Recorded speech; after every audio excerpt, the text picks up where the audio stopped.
Psychic espionage, Cold War intrigue, and a teenage secret agent navigating a high-stakes world of spies and danger. This is the pulse-pounding adventure of Brain Boy, a forgotten 1960s comic series that combined the thrills of James Bond with mind-bending sci-fi. Oh, hi there. My name is Austin. I make videos that exist in an endless algorithmic void until you decide to share them, and today we're going over the entire history of one of my favorite obscure characters and then talking about my attempt to revive him. Brain Boy was a 6-issue comic series published in 1962 by Dell Comics, and unlike many of his contemporaries, he wasn't your typical caped crusader or masked vigilante, no sir. He had more in common with the suave, globe-trotting spies from the world of Ian Fleming. I know it's a bit unreasonable to expect you, dear viewer, to hunt this series down and read it all on your own, so I have saved you the trouble and will now walk you through it myself. Our story begins with a tragic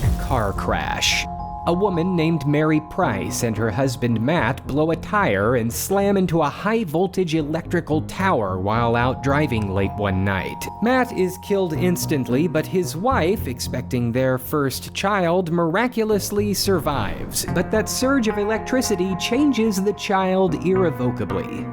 2 months later, Mary gives birth to a baby boy, naming him after his father, and both she and the doctor are stunned to see that little Matt seems to possess a level of mental awareness far above that of a typical newborn. As the years pass, Mary realizes that her son is no ordinary child. He reaches mental milestones far ahead of other kids his age, and by the time he's a young man, he's developed telepathic and telekinetic abilities, able to move objects with his mind and read the thoughts of others around him with ease. It all comes to a head the night of his high school senior prom, when he's approached by a man named Chris Ambers, who claims to be from a group called the Organization of Active Anthropologists. Catchy. In reality, it's a front for a secret government branch that recruits telepaths for military service. Ambers offers Matt a job, and 3 months of training later,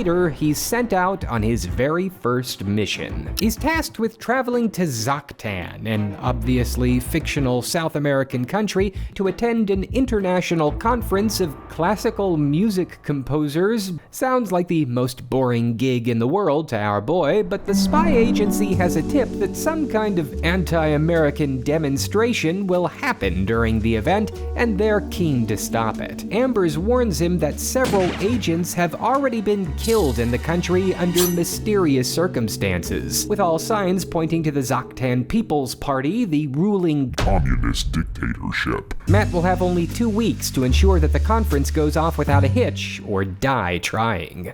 He's placed on a plane to Zaktan under the alias of an anthropology honor student studying the country's ancient ruins, traveling along with the United States' top 4 classical composers to shadow them during the event. One of the composers in question is Professor Hilary Gomez, a Zaktan refugee who plans to use the conference as an opportunity to speak out about the country's violent government. Once touching down behind enemy lines, a Zaktan agent with telepathic powers named Rakota turns up and prepares to take Matt out of the equation. Heading to their hotel, Matt runs into the general of the Zaktan People's Party, who has stopped by to threaten Professor Gomez about the contents of his speech, warning him to not make any statements critical of the country. Later that day, Matt is attacked by an unnamed deadly assassin. In a scene that seems far too graphic for a children's comic book, Matt uses his telepathic powers to convince the assassin to turn the gun on himself. The next morning, Professor Gomez stands to make his speech at the event, and while Brain Boy stands guard, mentally scanning the crowd for potential hitmen, he's totally gobsmacked when Gomez himself suddenly launches into an anti-American diatribe. Sensing something is wrong, Matt moves to act, but seconds later, a drive-by shooting occurs, leaving Gomez dead, with the surrounding Zaktan authorities claiming that the shooter was American. The Zaktan general then quickly moves to cancel the event and expel the American delegation from the country, commanding them to leave by the next morning. Realizing almost immediately that the general orchestrated the hit, Matt disguises himself that night as a Zaktan foot soldier and infiltrates the general's estate. Once inside, Matt uses his powers to determine that the so-called Hillary Gomez that made the speech was a body double, and that the composer himself had been kidnapped the night before by the general's forces and sent to a re-education camp. After delivering a pre-planned pro-Zaktan speech, the body double was shot to cover up the evidence and boost anti-American sentiments across the country. Matt tracks the real Gomez down with the help of a beautiful young telepath named Maria, and Rakota finally appears from behind the shadows with an army of tanks for a final showdown. In a last-ditch effort to save the day, Matt takes control of the minds of several of the tank pilots and orders them to fire on each other. Rakota escapes, and with the threat of war eliminated, Matt, Maria, and Gomez head to the airport to fly back to America. A pretty good first outing, but the series gets better. Seriously, I promise we're going somewhere with this. The second installment is entitled Pirates of the Air. Matt is now living in a dorm room in Washington, D.C., working as a full-time agent for the so-called Organization of Active Anthropologists. Having recovered from his previous mission, he is soon called upon by Chris Ambers once more and briefed on his next assignment. So there's this group of hijackers taking control of American jet airliners and forcing the pilots to fly to Central America. Once there, the passengers and crew are left stranded in the middle of the desert, and the hijackers fly off with the plane. It's a strange case, especially considering it's happened 39 times in the past year. The president and various government agencies are doing their best to keep the story out of the newspapers, but leaks are starting to surface. Ambers asks Matt to head to the Washington airport and board as many flights as possible to scan the minds of the passengers until the culprit is found. These were the days when you could just hop on and off an airplane multiple times without raising any kind of suspicion. Once Matt finds a hijacker, he is to stay on the flight to figure out what happened to the other 39 planes. There's a brief interlude where we discover that Matt and Maria have started dating, but there's trouble brewing. Matt spends the next morning hopping from flight to flight, reading the minds of passengers as instructed. Just as he's about to give up his search, he manages to find the target plane. In an unfortunate turn of events, Maria ends up on the flight with him. The hijacker takes control of the plane and orders it to land in the middle of the jungle. But before the passengers can be abandoned, Brain Boy jumps into action, using his powers to freeze everyone in place, radio for rescue, and then command the hijackers to continue their next flight while he stows away to see where they're headed. It turns out they're headed back to Zaktan. Since Matt's last visit, the enemy agent Rakota has become the de facto dictator of the country. Rakota plans to use the 40 stolen jetliners, now repainted to resemble American and Russian military bombers, to spark World War III. After knocking Matt unconscious and drugging him to prevent him from using his telepathic powers, Rakota spends the next several pages monologuing about his plans for world domination. And of course, during this time, Matt manages to fight off the effects of the drugs, digging deep to freeze the Zaktan forces in place until he can deal with the villain. The final showdown sees Matt ordering Rakota's foot soldiers to turn their weapons on their leader, and in a total James Bond cool guys don't look at explosions moment, we hear gunfire in the back room while Matt walks away, delivering a hard one-liner. Matt alerts the authorities, the stranded passengers are rescued, and the issue closes with Matt and Maria back in each other's arms. Issue number 3 is like the greatest comic book of all time, as far as I'm concerned. We cold open, literally, with 2 members of an American scientific expedition in the frozen wastes of the North Pole.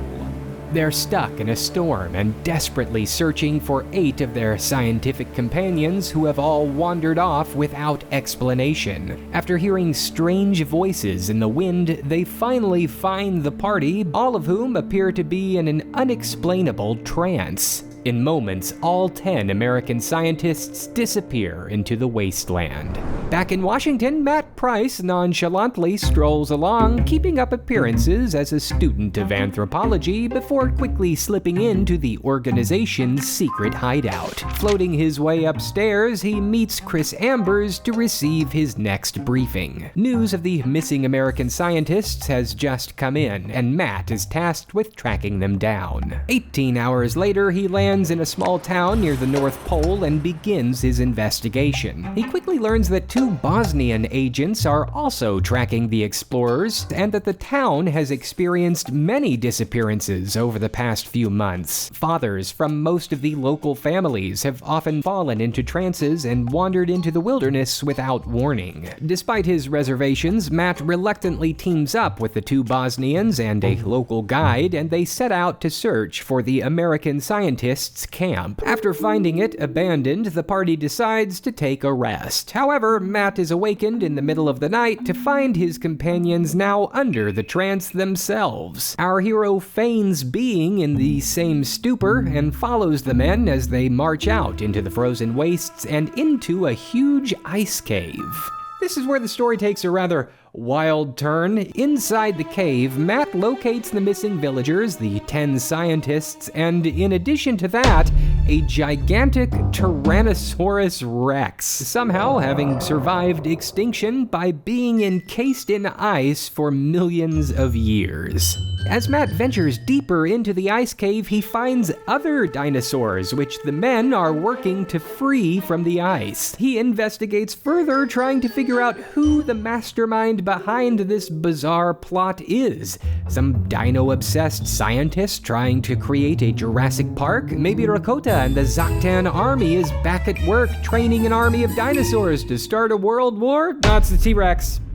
The T-Rex has telepathic powers and is controlling the minds of the villagers so he can free himself. Turns out that way back when, Tyrannosaurs all had super intelligence that allowed them to rule the earth. Just before the dinosaurs went extinct, a group sought refuge in that cave. Recent Bosnian atomic tests in the area slowly warmed them and allowed them to awaken and send telepathic signals to turn the villagers and the explorers into mind slaves. The final battle, and I am not making this up, is between Brain Boy and the telepathic Tyrannosaurus mentalis. Our hero barely survives by the skin of his teeth and helps everyone return home safe and sound.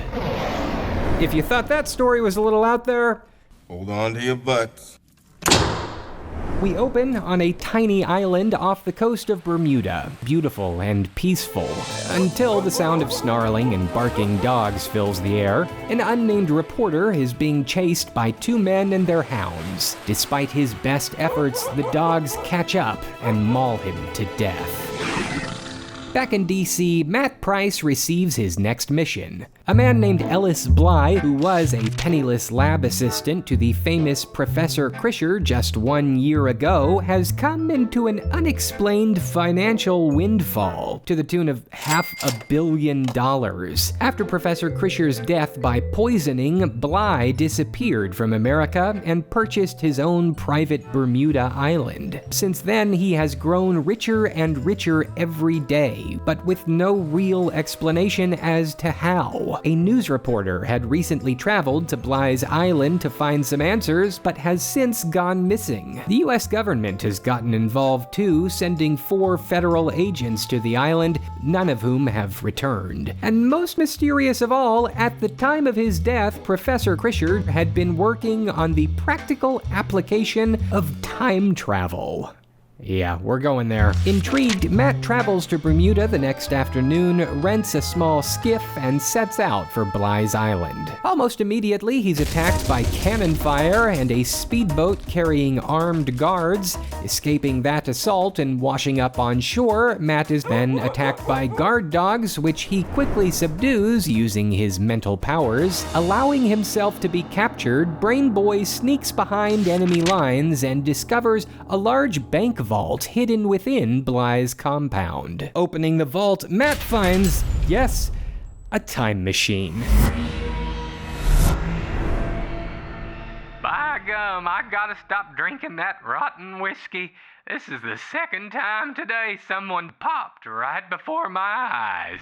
Matt travels back to the Wild West and searches diligently for Ellis Bly, finally tracking him to an old prospector's mine shaft. It turns out that after Professor Kreischer had figured out how to accomplish time travel, Bly poisoned him in cold blood and began using the time machine to gather great hoards of wealth throughout history. Bly attempts to leave Matt trapped in the past, but our hero again leaps into action, following him to the streets of 16th century Spain, then to ancient Egypt, and apparently everyone there understands English. Whatever. After racing across time, Brain Boy finally catches the big baddie, but just before being returned to the present, Bly is killed by the Pharaoh. Back in his own time, Matt then witnesses the time machine's destruction. Feels like we definitely took a hard turn into goofy sci-fi somewhere along the way. Issue number 5, we're headed back to Zaktan. Why? And this time Maria is along for the ride. Amber sends both her and Matt back to where it all started. There's a mysterious band of raiders wreaking havoc near the Zaktan border, and despite a surge of military troops and aircraft to control the area, all efforts to stop them have proven useless. After touching down, Matt and Maria assess the situation, shake hands with the necessary dignitaries, and soon meet the new democratically elected president of the country. Matt quickly senses something off about him, as if he is under mind control from a third party. But before he can fully investigate, he is knocked unconscious by an unknown assailant who somehow manages to sneak up on him despite his mental awareness being turned up to maximum. When Matt wakes up outside the president's palace, he finds himself being escorted away by a police officer wearing a strange metal mask. Despite his efforts, Matt can't get his telepathic powers to work on him. Frustrated, Matt begins to wonder if he's somehow losing his abilities after using them so extensively over the past year. He confides in Maria that he might be losing his touch. It's robots. It's not working because the bad guys are robots. It turns out old Rakota is back, this time with his own private army of mechanized machines. And it's at this moment that Matt Price learns the importance of making sure that the bad guy is actually dead. But hey, guess what? In Comic Land, you can always pull the same trick twice, so Matt immediately gets Rakota monologuing, just like old times. Before long, he's able to escape his evil clutches and even manages to snag a killer robot to experiment on back at home base. For some reason, Matt then becomes a sudden genius at chemistry and out of nowhere develops an acid formula that can eat away at the mechanical menace's armor. After radioing instructions to recreate said formula to the American forces, the day is saved. And so we arrive at issue number 6. We've fought dinosaurs, time travelers, and robots. What else is there? Aliens.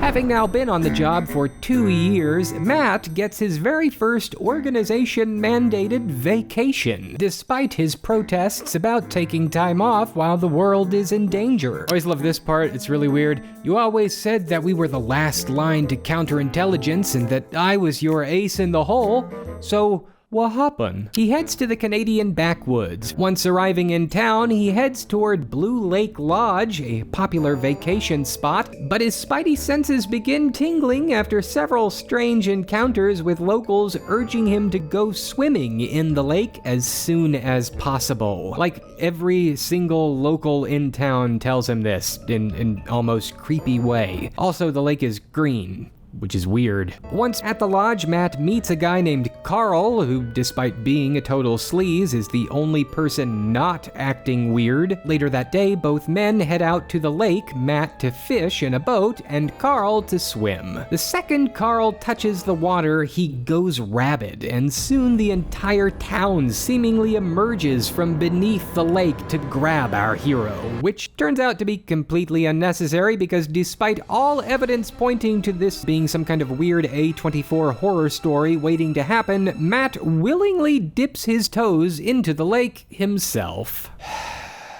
So, surprise, surprise, the water is full of microscopic green beings that come from a watery planet outside of our solar system. These beings take control of planets by infiltrating the water supply and then enslaving the creatures who drink them. All the aliens are connected by one super intelligent brain, like a hive mind. They're called E-rounds, just in case you care.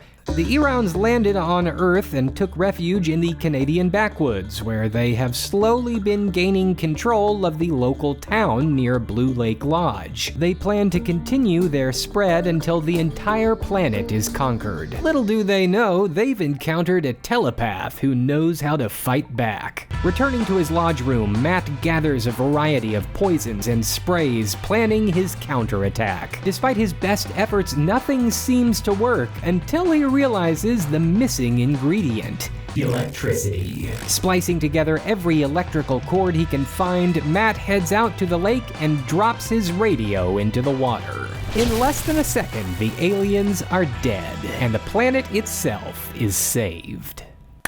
So that's the series. Brain Boy was published by Dell Comics. They were known primarily for their various licensed properties, publishing comics based on popular movies, TV shows, and cartoons like Tarzan, Mickey Mouse, and The Lone Ranger. In fact, Dell was the top-selling comic book publisher in the US for many years. However, unlike many other major comic book publishers, Dell didn't focus on superheroes. So when said genre began to surge in popularity during the late 1950s and 1960s, Dell's sales began to decline. Brain Boy was one of their rare attempts to sneak into the sort of superhero genre, but by then it was too late. To compensate for their declining sales, Dell began selling off their licensed properties and soon split with its longtime partner Western Publishing, ultimately leading to the company's downfall by the early 1970s, when Dell Comics ceased publication altogether. Brain Boy was one of the many series lost in the shuffle during the collapse of the company. The series ended abruptly after that 6th issue, with its fans left wondering what could have been had Matt Price's adventures continued. Due to a quirk in the United States copyright law, Brain Boy is now in the public domain. Because Dell failed to renew the copyright on many of its titles, the series became legally available for anyone to reproduce, adapt, or reimagine. And that is exactly what I have done. Over the past year, I have been working on a modern adaptation of the Brain Boy story. I've written an entire novel that takes the core elements of the original comics and expands them into a rich, character-driven narrative.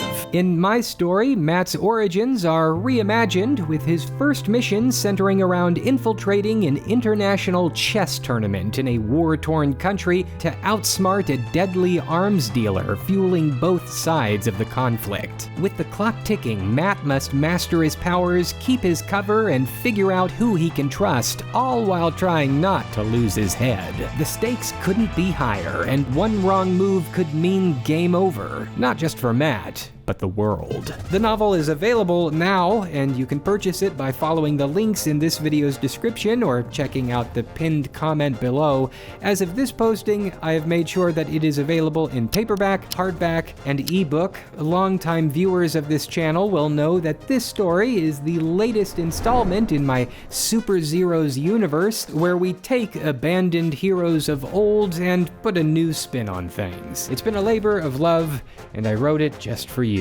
Maybe you've got your own creative ideas and you want to share them with the world. Consider doing so with this video's sponsor, Squarespace. They can help you put together a beautifully designed website in no time thanks to their all-new design intelligence, giving you access to easy-to-use tools so you can build a site that feels uniquely you, no coding required. Whether you're showcasing your art, story, or business, your vision will shine. Like if you want to start your own podcast, Squarespace Squarespace has you covered with audio blocks. Plus, you can sell stuff from courses and videos to music or memberships. You can get started today by going to squarespace.com and starting your free trial. If you like the experience, then when you're ready to launch your site in full, head over to squarespace.com/AustinMcConnell and you can save 10% on your first purchase of a website or domain. Okay, bye.